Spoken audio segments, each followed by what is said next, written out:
Hello guys, welcome to our YouTube channel basic learning classes. आज की class में हम लेके आए हैं आपको फिजिक्स पार्ट 1 का लेसन फर्स्ट, क्लास 11th का भौतिक जगत। इसमें हम आपको बताएंगे कि ये भौतिक विज्ञान का पूरा स्टार्टिंग का पार्ट है। इसमें पहला चैप्टर है ये भौतिक जगत, फिजिकल एनवायरनमेंट। इसमें हम आपको बताएंगे कि भौतिक विज्ञान का क्या महत्व है, भौतिक विज्ञान क्या होता है। तो देखो, सर्वप्रथम हम जानते हैं साइंस क्या होता है, विज्ञान क्या होता है। तो अंग्रेजी भाषा के शब्द साइंस का उद्भव लैटिन भाषा के शब्द सिंटिया से हुआ है। सिंटिया से हुआ है जिसका अर्थ होता है जानना। मतलब विज्ञान का मतलब हम समझ सकते हैं सिंपल कि किसी भी चीज़ के बारे में जानकारी प्राप्त करना, वो विज्ञान के अंतर्गत आता है। जैसे सिंपल हम बता सकते हैं कि जैसे देखिए, हम किसी बाहरी चीज़ मतलब किसी फिजिकल चीज़ के बारे में अध्ययन कर रहे हैं तो वो फिजिक्स भौतिक विज्ञान के अंतर्गत आता है। जैसे हम किसी केमिकल का अध्ययन कर रहे हैं, कोई रासायनिक पदार्थ के बारे में बात कर रहे हैं, किसी केमिकल अभिक्रिया, तो वो रासायनिक विज्ञान के अंतर्गत आता है। तीसरी चीज़, जैसे हम पेड़ पौधों के बारे में बात कर रहे हैं तो वो वनस्पति विज्ञान के अंतर्गत आता है। अगर हम बात कर रहे हैं किसी जंतु जीव के बारे में तो वो जीव विज्ञान के अंतर्गत आता है। अभी हम किसी तारे, नक्षत्र, ग्रह, उपग्रह की बात कर रहे हैं तो वो खगोल विज्ञान के अंतर्गत आता है। तो ये हो गया हमारा विज्ञान। विज्ञान का मतलब ये होता है कि हम विज्ञान की सहायता से किसी भी चीज़ के बारे में जानकारी प्राप्त करते हैं। अब नेक्स्ट हमारा आता है प्राकृतिक विज्ञानों की श्रेणी में मूल विषय जो है वो भौतिक है। मतलब किसी भी भौतिक विज्ञान, रासायनिक विज्ञान, जीव विज्ञान, ये तीनों ही इम्पोर्टेंट होते हैं स्पेशली, और ये प्रकृति से तीनों क्या हैं, रिलेटेड भी हैं। तो ये हो गया हमारा विज्ञान। अब नेक्स्ट पॉइंट पे आते हैं हम, परमाणु। परमाणु क्या होता है? परमाणु द्रव्य में प्रकृति में पाए जाने वाला सबसे सूक्ष्मतम कण है। सबसे सूक्ष्मतम कण है जो स्वतंत्र रूप में रहता है तथा इसको तोड़ा नहीं जा सकता है। तोड़ा नहीं जा सकता है। ये रासायनिक अभिक्रिया में भाग ले सकता है, जिसे क्या कहते हैं, इस सूक्ष्मतम कण को क्या कहते हैं, परमाणु कहते हैं। इस सूक्ष्मतम कण को परमाणु कहते हैं। सबसे सूक्ष्मतम कण परमाणु होता है। परमाणु इलेक्ट्रॉनों, प्रोटॉनों और न्यूट्रॉनों से मिलकर बंधा होता है। परमाणु के अंदर नाभिक होता है।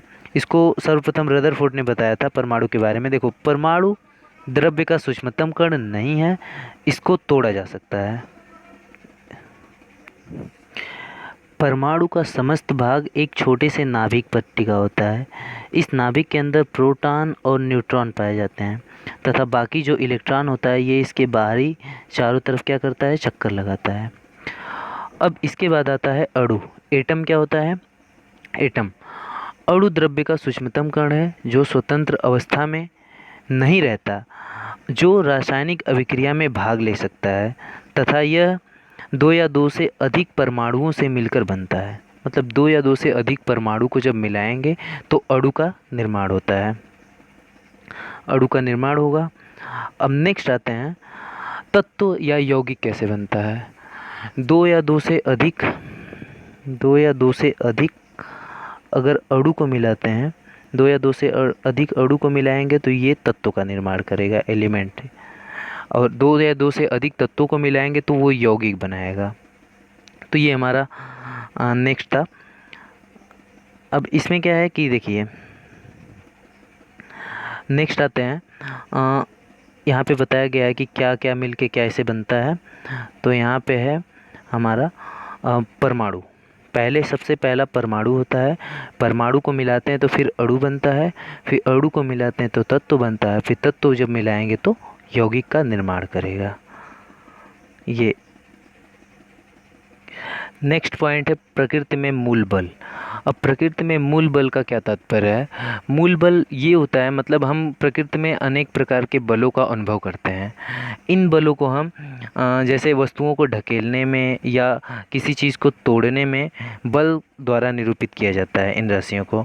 और किसी कार्य को करने के लिए जिस भौतिक राशि की आवश्यकता होती है उसे बल कहते हैं। ये इसकी परिभाषा है बल की, जिसे हम न्यूटन के नियम से, गति के नियम से, गुरुत्वाकर्षण के नियम से, कूलाम के नियम से आदि को अच्छे तरीके से जानते हैं। अब नेक्स्ट आता है हमारा गुरुत्वाकर्षण बल। गुरुत्वाकर्षण बल क्या होता है? गुरुत्वाकर्षण बल किन्हीं दो पिंडों के बीच उनके द्रव्यमानों के कारण एक सार्वत्रिक बल होता है। गुरुत्वाकर्षण बल के ही कारण कोई वस्तु आकर्षण का अनुभव करती है। पृथ्वी में गुरुत्वाकर्षण बल पाया जाता है, जिसके कारण से वो किसी भी वस्तु को अपनी तरफ आकर्षित करती है, खींचती है, और इसी बल के कारण कोई भी पिंड पृथ्वी पे गिरता है। हर वस्तुएं पृथ्वी पे गिरती हैं। तो ये गुरुत्वाकर्षण बल हो गया। अब विद्युत चुंबकीय बल क्या होता है?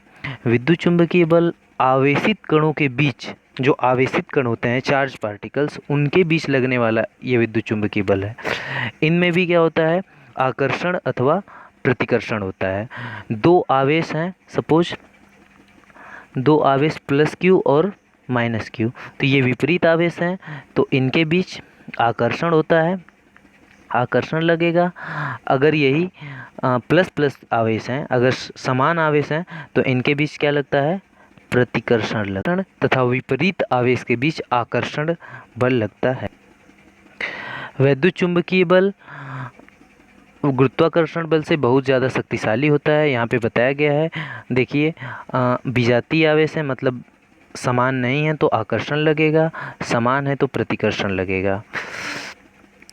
ये बल, विद्युत चुंबकीय बल गुरुत्वाकर्षण बल से बहुत ज़्यादा शक्तिशाली होता है। यदि दो प्रोटॉन ले लिया जाए तो उनके बीच लगने वाला वैद्युत बल उनके बीच गुरुत्वाकर्षण बल से 10 के पावर 36 गुना अधिक होता है। मतलब विद्युत चुंबकीय बल गुरुत्वाकर्षण बल से बहुत ज़्यादा शक्तिशाली होता है। अब नेक्स्ट आते हैं प्रबल नाभिकीय बल। प्रबल नाभिकीय बल क्या होता है? प्रबल नाभिकीय बल परमाणु के नाभिक में उपस्थित प्रोटॉनों और न्यूट्रॉनों के बीच लगने वाला बल है।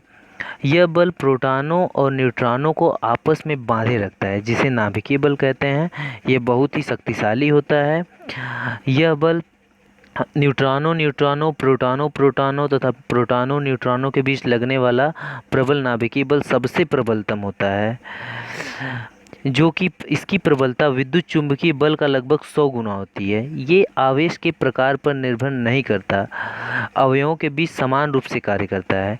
ये मतलब किस तरह के आवेश हैं उन पे निर्भर नहीं करता, ये अवयवों के बीच, सभी अवयवों के बीच समान रूप से कार्य करता है, तथा एक नाभिक का आकार 10 के पावर माइनस 15 मीटर का होता है। प्रोटॉन तथा न्यूट्रॉन और भी कई प्रबल अधिक अवयव जिन्हें क्वार्क कहते हैं। मतलब सबसे छोटा पार्ट प्रोटॉन और न्यूट्रॉन से भी छोटा क्वार्क होता है, जिनसे मिलकर इलेक्ट्रॉन, प्रोटॉन, न्यूट्रॉन बने होते हैं। अब नेक्स्ट आता है दुर्बल नाभिकीय बल।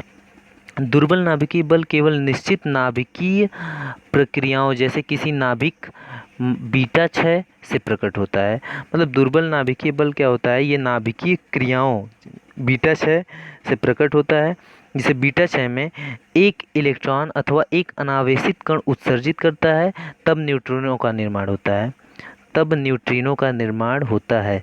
एक बीटा 6 अगर हो जाए तो इसमें से एक न्यूट्रिनो का निर्माण होता है।